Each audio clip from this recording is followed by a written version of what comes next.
Yo mga idol, kamusta? Sports Talk PH nga pala. Ang mga hurado sa laban ni Pacquiao, pag-usapan natin yan mga idol. Ngunit bago ang lahat ay huwag kakalimutang mag-subscribe at i-click ang notification bell button for more sports talk. So kanina nga lamang po ay muling dinumog ang ating pambansang kamauman ni Pacquiao ng mga tao sa kanyang naging media workout, kung saan lahat ng ito ay napahanga sa ipinakitang bilis at napakagandang kondisyon ng 8th Division World Champion sa Wildcard Gym.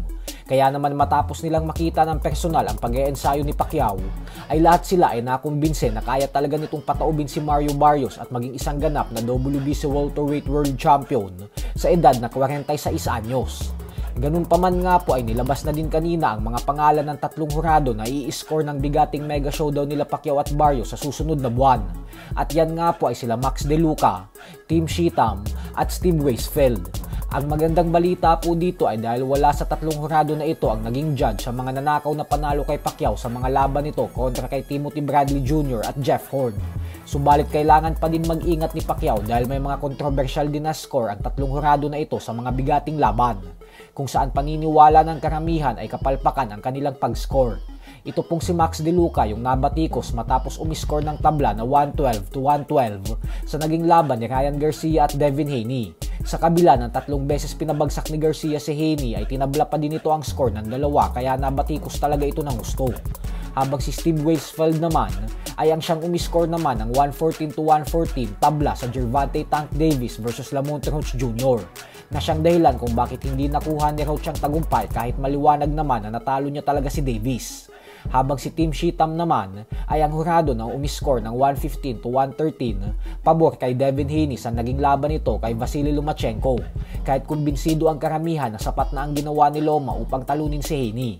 Dahilan kung bakit napaiyak na lang si Lomachenko pagkatapos ng laban, gawa ng alam niya sa sarili niya na nanakawan siya ng panalo at pagiging undisputed champion. Kaya naman may kanya-kanya po talagang controversial record ang tatlong hurado na ito. Kaya naman ang payo ng mga tao kay Pacquiao ay kung pupwede ay wag na nitong paabutin pa sa scorecards ang laban, at bagkus kung kaya ay i-knockout na talaga nito si Barrios, nang sa ganun ay hindi na malagay pa sa kamay ng tatlong hurado ang desisyon kung sino ang mananalo sa laban. Sa kabilang banda naman mga idol ay bagamat nga po nakatuon ang atensyon ng lahat ngayon para sa bigating undisputed title fight ng dalawang former pound for pound kings na sila Canelo Alvarez at Terence Crawford, ay tila bumanat naman nga po si Timothy Bradley Jr. kung saan tinira nito ang Mexican superstar. Prangka po kasing sinabi ni Bradley na masyado daw malambot na fighter itong si Canelo. Yan umano ang dahilan kung bakit hanggang ngayon ay hindi nangyayari ang inaasam-asam ng mga fans na laban ni Canelo kontra sa current WBC Light Heavyweight World Champion David Benavidez.